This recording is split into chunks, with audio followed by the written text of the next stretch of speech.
ఏది పనిచేయట్లేదు అనే పరిస్థితి. నిజం చెప్పాలంటే ఇప్పుడు మీకు అంత చీకటిగా ఏ దారి దొరకనట్టు ప్రతి ప్రయత్నం వృధా అవుతున్నట్టు అనిపిస్తుండొచ్చు. ఏ తలుపు తట్టినా తెరవడం లేదని మీరు ఓడిపోయారని బాధపడుతున్నారా? ఒక్క క్షణం ఆగి ఆలోచించండి.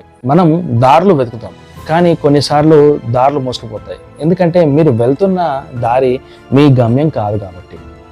ఆగిపోవడం అంటే అంతం కాదు, అది ఒక్క సర్దుబాటు. మీ కంట్రోల్లో లేని విషయాల కోసం యుద్ధం చేయడం మానేసి విశ్వాసానికి దారి చూపమని వదిలేయండి. ప్రార్థన అంటే మీకు కావాల్సింది అడగడం మాత్రమే కాదు, నా వల్ల కాలేదు ఇక అంతా నీ బాధ్యత అని మనసును ఖాళీ చేయడం. మీరు కష్టపడుతున్నారా? సరే, కానీ ఇప్పుడు ఆ కష్టాన్ని నమ్మకంగా మార్చండి. గుర్తుపెట్టుకోండి, లోకం మిమ్మల్ని ఓడిపోయిందని చూడొచ్చు, కానీ నిజానికి మీరు ఒక పెద్ద మార్పుకు సిద్ధమవుతున్నారు. హల్లెలూయా. ఈరోజు కాకపోతే రేపు ఆ తలుపులు తప్పకుండా తెరుచుకుంటాయి.